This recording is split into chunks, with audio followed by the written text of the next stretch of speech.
After TRAX Test Ride.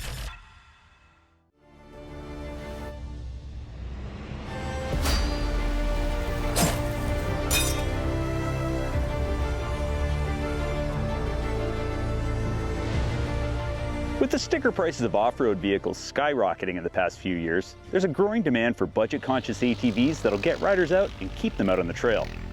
Now, it's been a long time since I've ridden a Suzuki, so I'm real excited to have this 2025 KingQuad 500 on site, and so far, I'm impressed.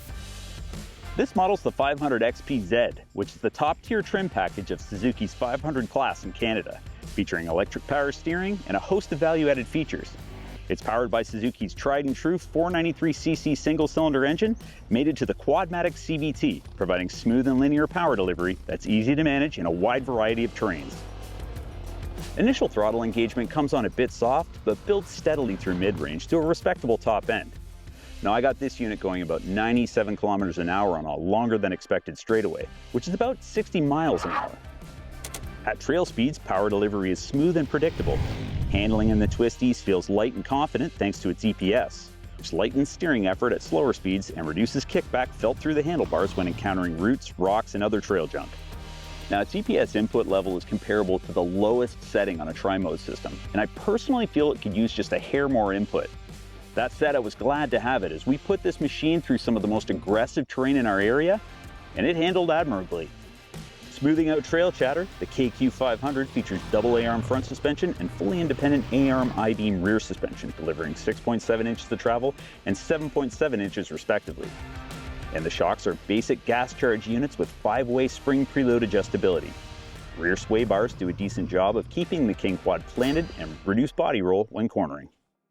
The stock suspension setup is fairly soft, which is quite common for Japanese-built ATVs in this class. However, I think there's enough tunability in these shocks that the average rider should be able to find a setting that works best for their riding style and terrain. Gripping the ground are a set of 25-inch Carl Star AT489 tires mounted on nice-looking 12-inch aluminum wheels. These tires aren't particularly aggressive, but they do their job well. We didn't experience any issues with them during our testing, even through some light muck and loose gravel, and they kept their footing with no slippage while climbing and descending steep rock faces. Like its big brother, the 750, the 500 features disc brakes up front and a sealed wet brake out back, operated by dual brake levers and a foot pedal. I admit I'm not the biggest fan of an enclosed wet brake and generally prefer disc brakes at all four corners like you'd find on the Grizzly or Outlander. That said, this type of brake is highly durable and low maintenance, which some riders might appreciate. You adjust the brake lever pressure by these two dials. Stopping power is effective and in my opinion works better than the wet brake setup found on competitive brands. Ergos in the saddle are immediately comfortable. This seat is soft and supportive with the correct foam density. Handlebar height is perfect for me and includes a 35-watt headlight pod for steerable illumination to complement the 35-watt headlights. The LED display is easy to read and provides essential info like speed, trip meter, and vehicle diagnostics.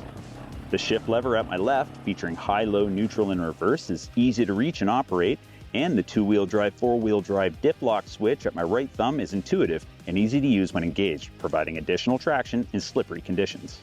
Knuckle guards not only offer some hand protection from brush and debris, they also add to this unit's visual appeal. Meanwhile, the large footwells and raised foot pegs offer great grip and plenty of space for your boots. The KQ styling in this gorgeous cast carbon paint is probably the coolest look in the entire line and exactly what I'd order if I was getting this machine. Plus, unlike the Kodiak and Grizzly, the 750 and the 500 are the exact same size and dimensions, with the only difference between them being their engine displacement. The XPZ also features steel-tube cargo racks and a durable wrinkle paint finish, topped with removable high-impact plastic covers.